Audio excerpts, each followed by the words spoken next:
తెలంగాణ ప్రభుత్వం కొత్తగా తీసుకురావాలని నిర్ణయించిన ఆర్ఓఆర్ చట్టానికి రంగం సిద్ధమైంది. ఇందుకు సంబంధించిన చట్ట సవరణ బిల్లును గురు లేదా శుక్రవారాల్లో అసెంబ్లీలో ప్రవేశపెట్టాలని ప్రభుత్వం భావిస్తోంది. ఈ చట్టంలో భాగంగా ధరణి స్థానంలో భూమాతను తీసుకురావాలని నిర్ణయించారు.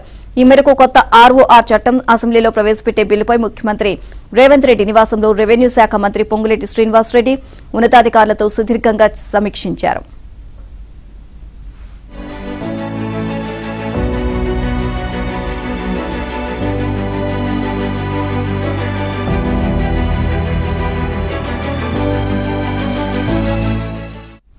ప్రస్తుతం అమల్లో ఉన్న ధరణిలోని లోపాలను సవరిస్తూ కొత్త ఆర్ఓఆర్ చట్టాన్ని తీసుకురావాలని తెలంగాణ ప్రభుత్వం నిర్ణయించింది. ఈ అంశంపై ఇప్పటికే అధికారులు కసరత్తు పూర్తి చేశారు.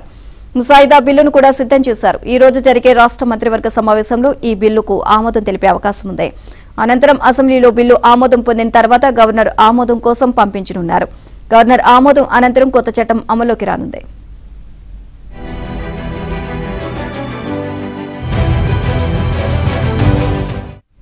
కొత్త ఆర్ఓఆర్ చట్టంలో భాగంగా ప్రస్తుతం ధరణిలో ఉన్న అనేక అంశాల్లో మార్పులు చేర్పులు చేయనున్నారు. ప్రజలకు మరింత మేలు జరిగేలా దీన్ని రూపొందిస్తున్నారు. రైతులకు తమ భూములకే సంబంధించి ఉన్న చాలా సమస్యలకు ప్రస్తుతం ధరణిలో పరిష్కారం లభించడం లేదు.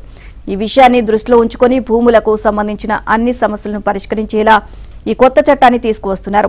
ప్రస్తుతం ధరణిలో 33 మాడ్యూల్స్ ఉన్నాయి. ఒక్కో సమస్యకు ఒక్కో మాడ్యూల్ను ఉపయోగిస్తున్నారు. అయితే దరఖాస్తు సమయంలో సమస్య ఒకటై ఉండి మాడ్యూల్లో మరో దానికి ఎంపిక చేస్తే ఆ దరఖాస్తుని తిరస్కరిస్తున్నారు.